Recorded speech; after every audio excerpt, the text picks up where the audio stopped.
ang puso ko. Walang tigil itong nanginig at hindi ko magawang tumingin ng diretso sa mga mata niya. Ibinaba ko ang aking tingin at bahagyang tumango. Pagkaalis ni Liu Ruyan dala ang first aid kit. Nakatanggap ako ng tawag mula kay Tang Yan. Wow, ganyan ka na ba kawalang puso?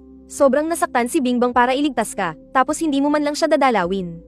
Habang pinakikinggan ko ang walang basehan niyang akusasyon, ayoko namang mabahiran ng dumi. Malamig akong natawa, kung hindi niya lang ako laging ginugulo at ayaw akong tantanan. Hindi sana babagsak sa ulo ko ang chandelier. Kasalanan niya kung bakit siya nasaktan. Tapos sa akin niyo pa isisisi. Ano man ang nangyari, itinulak ka pa rin niya palayo sa kritikal na sandali. Wala ka na ba talagang natitirang pagtingin sa kanya? Medyo humanga pa ako sa kakapalan ng mukha niya at sa galing niyang baluktutin ang katotohanan. Tinatamad na akong makipagtalo pa sa kanya. Napatingin ako sa band-aid sa binti ko. At nagsinungaling na lang ako. Gusto ko sanang pumunta para makita siya. Kaso nasugatan din ang binti ko. Hindi ako makalabas ngayon eh. Natahimik siya sa telepono ng mga 10 segundo. Pagkatapos ay tumikim siya. Lamambat ang tono niya. Kung hindi ka makakapunta, hayaan mo na. Pero kailangan mo pa ring magbayad ng utang na loob. Narinig ko na sa susunod na buwan, gaganapin ang lunch dinner para sa Yundao project. Dalhan mo na lang ako ng ilang imbitasyon sa pamamagitan ng sekretarya mo, at quits na tayo. Yun pala ang plano niya. Hindi ko mapigil ang matawa. Agad akong pumayag. Pagkatapos ibaba ang tawag, nag-message ako sa tita ko at nagtanong tungkol sa mga detalye ng proyektong ito. Tapos, nakiusap akong padalhan niya ako ng ilang imbitasyon bukas. Sa mga sumunod na araw, kahit saan ako magpunta, laging nakasunod sa akin si Liu Ruyan. Noong una, sinusubukan ko siyang kumbinsihin na gawin ang sarili niyang mga bagay, pero palagi niya akong binabara gamit ang kasal namin bilang dahilan. Unti-unti, napansin ko na basta't nasa tabi ko si Liu Ruyan. Kahit anong problema pa ang harapin ko sa trabaho, palagi siyang may maibibigay na opinyon. Nasanay na ako sa presensya niya. Dahil sa araw-araw na pagsasama, mabilis kaming naging malapit sa isa't isa. Kapag kailangan kong mag-overtime sa gabi, magdadala si Liu Ruyan ng laptop at sasamahan ako, tahimik na ginagawa ang sarili niyang trabaho. Minsan-minsan, kapag kailangan niyang umalis, agad siyang magsasabi sa akin. Sa mga araw ng pahinga, sasamahan niya akong lumabas at mamasyal, at dinala niya ako sa maraming bago at interesanteng lugar. At mga maliliit na bagay. Pagkalipas ng kalahating buwan, noong Chinese New Year, ang Zhangliu. Nagkasundo ang dalawang pamilya na magsama-sama para sa reunion at salubungin ang bagong taon. Ang dalawang malaking pamilya, na may mahigit 10 miyembro, ay masayang nag-uusap habang magkakasama. Sa lahat ng kanilang pinag-uusapan, laging napupunta ang topic sa bagong kasal na mag-asawa. Tiningnan kami ni Liu Ruyan ni Mama Jiang nang may kasiyahan sa kanyang mukha habang nakaupo kami sa tabi niya. Itong si Afan, manang-mana sa tita niya sa katigasan ng ulo. Pagkatapos niyang graduate, pinapabalik ko siya sa Jingbei. Pero ayaw niya talaga, ipinilit niyang mag-isang magsumikap sa labas. Wala na akong magawa sa kanya. Ruyan, kung mayroon man siyang ginawang hindi maganda, pagpasensyahan mo na lang sana siya, ha? Inireklamo ako ni Mama sa harap ng maraming tao. Medyo nainis ako at ipagtatanggol ko na sana ang sarili ko. Nilagay ni Liu Ruyan sa kamay ko ang kababalat pa lang na orange at nakangiting nagsalita, Maria. Masyado naman po kayong seryoso. Hindi naman po matigas ang ulo ni Afan. Sa tingin ko, independent siya at may sariling paninindigan. Sa hinaharap, kasama si tita, siguradong kaya niyang pasanin ang responsibilidad ng pamilyang Jiang. Pagdating ng panahon, kailangan ko pang matuto mula sa kanya, hindi ako pwedeng maging pabigat sa kanya. Pagkatapos niyang magsalita, sumunod na ring pumuri ang pamilya Liu, kaya hindi na halos maitikom ni Mama Jiang ang kanyang bibig sa tuwa. Puno ng saya ang tono niya. Basta magkasundo kayong dalawa, masaya na kaming mga nakakatanda. Kung magkakaanak pa kayo agad, aba, mas masaya kami. Nang marinig ito ng ilang nakakatanda, nagsimula na rin silang manukso. Biglang namula ang mga tenga ko. Napansin ni Ruyan ang pagbabago sa ekspresyon ng mukha ko, kaya agad siyang gumawa ng dahilan at hinayla ako papunta sa hardin. Nang mahanjinan ng malamig na hangin ng taglamig, unti-unting bumalik sa normal ang kulay ng mukha ko. Bahagyang ngumiti si Liu Ruyan at kusa niyang iniba ang usapan. Pupunta ka rin ba sa dinner party bukas? Pupunta. Galing sa akin ang invitation letter ni Bai Ningbing, kaya kailangan ko siyang bantayan. Para malaman na rin kung ano ang binabalak niya. May sobra pa bang invitation? Bigyan mo rin ako ng isa. Nang marinig ko yun, nagulat akong nagangat ng tingin sa kanya. Maganda naman ang proyektong ito. Pero di ba't abala ka at si ate sa Yuan Chuan? Sa ganitong kakritikal na panahon, gusto mo pa ring pumunta. Para magmanman, ano, alam niyang nagbibiro lang ako. Mabilis siyang kumurap ng ilang beses at sumagot, syempre hindi ako interesado sa proyekto. Pasko lang kasi at walang magawa. Sasama na lang ako sa'yo para mamasyal. Tumango ako bilang pag-intindi. Naalala kong iisa na lang ang invitation na hawak ko. Kaya hinayla ko siya pababa para hanapin si tita. Ang dinner party para sa proyekto ay gaganapin sa pinakamalaking hotel sa Jingbei. Alas 7 ng gabi, dahan-daang umakyat sa entablado ang project head. At inanunsyo ang opisyal na pagsisimula ng dinner party. Na traffic ang sasakyan ng pamilya Jiang. Kaya kalahating oras silang na-late. Pagbukas pa lang ng pinto, tinalubong agad si tita ng mga taong may sariling interes na nag-aabang sa pinto. Nang makita ko ang dami ng tao, ayoko nang makisali pa sa gulo. Hinayla ko si Leo Royan para iwasan ang mga tao at pumasok sa loob. Hindi naman talaga kami pumunta para sa proyekto. Kaya naglakad-lakad lang kami ng kampante sa loob ng hall. Tinitikman ang mga pagkain at red wine. Nakatayo sa ikalawang palapag si Bai Ningbing na may hawak na isang kopeta ng champagne. Nakasandal sa rehas, isang tingin lang ay nakita na niya. Ako, na bumubulong kay Leo Royan. Sa loob ng isang buwang ito, marami siyang inisip, sumuko na siya sa akin. Isa akong Jiang, at ang pinakasalan ko ay si Leo Royan. Alinman sa dalawang pamilya, wala siyang kakayahang banggin. Kaya palagi niyang kinukumbinsi ang sarili na kalimutan ang nakaraan at tanggapin ang katotohanan. Pero kahit gaano katagal niyang inihanda ang sarili, nang makita niya kaming dalawa sa harap niya, na sobrang lapit sa isa't isa, hindi pa rin niya mapigilan ang sama ng loob. Agad na nagdilim ang kanyang mukha. Sa tabi niya, sinundan ni Shen Haoyu ang kanyang tingin at nakita ako. Nagningning din ang kanyang mga mata. Hinayla niya si Xia Roxu at naglakad pababa. Nang makita ito ni Tang Yan, hinayla niya rin si Bai Ningbing at sumunod. Ang apat na tao ay lumusat sa mga tao at lumapit sa akin. Third Miss, matagal na tayong hindi nagkikita. Narinig kong kakakasal mo lang daw kamakailan. Congratulations sa inyong kasal. Salamat. Pagkasabi ko ng salitang iyon, naging malamig na naman ang paligid. Hindi na nakapagsalita si Xia Roxu, kaya sinenyasan na lang niya si Shen Haoyu. Ay sumenyas, at agad namang lumapit si Shen Haoyu at tumaway sa akin. Kuya Afan, natatandaan mo pa ba ako? Nagkita na tayo mahigit 2 buwan na ang nakalipas. Mr. Shen, matagal na tayong di nagkikita. Nang marinig ang boses ko, saka lang tumingala si Bai Ningbing, saktong nakita niya ang malamig kong tingin. Afan, matagal na tayong di nagkikita. Nabalitaan kong nasaktan ka raw noong araw na yon. Magaling ka na ba ngayon?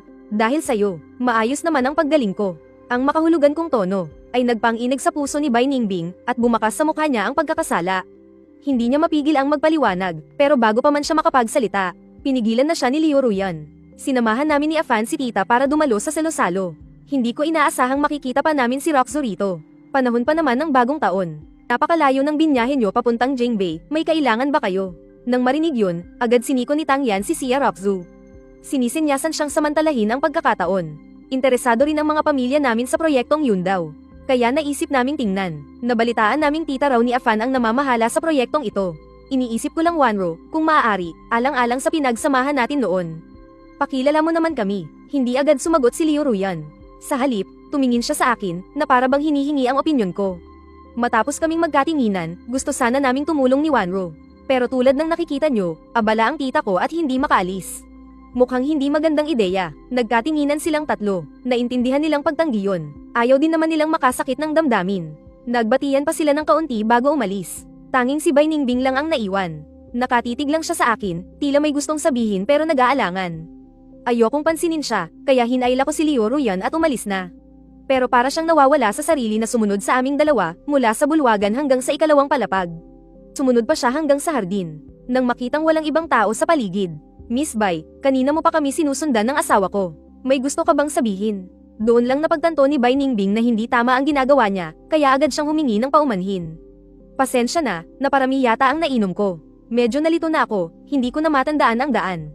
Nang marinig ang palusot na yun, mahinang tumawa si Leo Royan. Pero napakalamig ng kanyang tono. Ayos lang na malito ka ng sandali, pero huwag kang magkakamali palagi. Pinapahalagahan ni Afan ang pinagsamahan ninyo. Pero ako at ang pamilyang Bai, wala tayong anumang ugnayan, kaya wala tayong dapat pag-usapang pinagsamahan. Ang banta sa kanyang mga salita ay nagpabagsak sa kalooban ni Bai Ningbing. Alam niyang sa kapangyarihan ng pamilya Liu, sa ilang salita lang ni Leo Royan. Maaaring mawala na lang bigla ang pamilya Bai sa Shanghai. Hindi nang ahas si Bai Ningbing na isugal ang kanyang pamilya para kalabanin siya. Kaya kinagat na lang niya ang kanyang dila, tiniis ang galit, at bumalik sa bulwagan. President Jiang, may pinagsamahan din kami ng pamangkin niyo. Kung hindi nyo man kami pagbibigyan, sana para na lang sa kanya. Hindi nyo ba maaaring tanggapin itong alay naming inumin? Kahit hindi ko alam kung ano ang nangyari sa loob. Pero nang marinig niya ang mga salitang iyon, naramdaman niyang may masamang nangyari. Dali-dali siyang pumasok, pagkatawid niya sa gitna ng mga tao papunta sa pangunahing bulwagan. Hindi pa man niya nasasabi ang, President Jiang, pasensya na. Nakita na niya ang kanyang tita na dinampot ang telepono at tumawag ng security. Sa sandaling iyon, natahimik ang buong lugar. Ang ibang mga bisita ay may mga ngiting mapanukso. Nakatitig sa 4 na taong namumutla ang mukha. Ngayon ang project launch dinner ng Yundaw. Hindi ito isang shortcut, dahil lahat kayo ay nakatanggap ng imbitasyon. Pakimakinig po sanang mabuti sa press conference na magsisimula mamaya. Huwag ninyong tularan ang mga ito na gumagamit ng maling paraan. Kung hindi, palalabasin kayo sa party. Huwag ninyong sabihing hindi ko kayo binalaan. Habang kinakaladkad palabas ng 12 gwardya ang 4 na tao. Sakto namang kada rating ko lang kasama si Leo Ruyan. Matagal kaming mag-asawa na tumayo at nanood sa may pinto. Pagkatapos ay nagkatinginan kami, at parehong nakita ang tuwa sa mga mata ng isa't isa. Narinig ang boses ng host mula sa hall. Mukhang magsisimula na ang project presentation. Pinaalis na ang mga nanggugulo. Ayoko na ring magtagal dito. Hinayla ko siya at sinabing uuwi na kami. Si Leo Ruyan naman ay laging sumasang-ayon sa akin. Pagkatapos niyang mag-text kay tita, umalis na kami sakay ng kotse. Ilang araw na kaming mag-asawa na tumutuloy sa lumang bahay. Lahat ng katulong sa bahay ay umuwi para sa holiday. Kaya walang katao-tao sa bahay. Kaming dalawa ay magkatabing nanood ng pelikula sa sofa hanggang halos mag-umaga na. Bigla akong nag-crave ng bola-bola ang malagkit. Holiday pa naman at hating gabi na. Sarado na ang mga kalapit na tindahan at food delivery. Nakatingin ako sa mga salitang, "Delivery unavailable," sa cellphone ko. Napabuntong hininga ako ng malalim. Kitang-kita ang pagkadismaya sa aking mukha. Si Leo Ruyan ay ngumiti ng malambing, tumayo, at pumasok sa kusina. May inilabas siyang isang supot ng glutinous rice flour mula sa cabinet. Nang makita ko ang ginagawa niya, dahil sa kuryosidad ay lumapit ako sa kanya. Puno ng sorpresa ang mga mata ko. Marunong ka palang gumawa ng bola-bola ang malagkit. Nakita ni Leo Ruyan kung paano ko hinahawakan ang glutinous rice flour. Alam niyang gusto ko ring sumubok, kaya kumuha siya ng 2 apron. Isinuot niya sa akin ang isa. Bakit hindi tayo humanap ng tutorial para matuto? Siguro madali lang yan, no? Naisip kong may punto nga siya. Dali-dali kong binuksan ang cellphone ko. Mahigit 1 oras naming sinundan ang tutorial. Saka lang kami bahagyang nakagawa ng ilang bola-bola ang iba-iba ang laki at hugis. Nang kumulo na ang tubig, ilalagay ko na sana ang mga bola-bola, pero natakot si Leo Ruyan na mapaso ako. Mabilis niyang kinuha sa akin ang plato at inutusan akong kumuha ng 2 mangkok. Wala kaming ibang pampatamis sa bahay, kaya naglagay na lang siya ng pulang asukal para pampalasa. Nang may hain na ang 2 mangkok ng bola-bola, lampas na ng 12:00 ng hating gabi. Gamit ang kutsara, itinabi ko ang pinakamalaking bola-bola sa mangkok ko. Nagmayabang ako sa harap ni Leo Ruyan, nasa akin ang pinakamalaki. Mukhang suswertehin ako ngayong taon. Nakangiting nakatingin lang sa akin si Leo Ruyan. Pagkakagat ko, ang mayabang ng ngiti sa mukha ko ay biglang nanigas ng ilang segundo. At saka bumalik sa dati. Hindi ba masarap? Ilang beses umikot ang mga mata ko, tapos ay sunod-sunod akong tumango. Pagkatapos ay inabot ko ang kutsara sa harap niya, sinusubukang kumbinsihin siya na napakasarap nito. Gusto mong tikman? Sinulyapan lang ito ni Leo Ruyan. At alam na niyang hilaw pa ang sinlaki ng plum na bola-bola ang ginawa ko. Pero hindi siya nag-atubili kahit 1 segundo. Yumuko siya at kinain ang natitirang kalahati. Nang makita kong nahulog siya sa patibong ko, halos hindi ko na mapigilan ang mapaglarong ngiti sa aking mga labi. Mabilis kong itinaas ang kamay ko para takpan ang mukha ko. Masarap, di ba? Pero isang ekspresyon ng pagkamangha ang lumitaw sa mukha niya. Itinaas niya ang kanyang hinlalaki. Masarap, matamis, malagkit at tamang-tama sa panlasa ko. Habang sinasabi niya ito, nagningning ang kanyang mga mata, kaya hindi ko matiyak kung nagsasabi ba siya ng totoo o hindi. Pero mas naniniwala ako sa sarili kong panlasa, kaya agad kong ibinaba ang kutsara. Tinaas ko ang baba niya gamit ang isang kamay, balak kong buksan ang bibig niya para makita. Agad na nilunok ni Leo Ruyan ang nasa bibig niya. Nang sa wakas ay nahirapan kong buksan ang bibig niya. Wala na akong nakita. Agad na lumitaw ang pagkadismaya sa aking mukha. Halatang hilaw yun eh. Niloloko mo ko, no?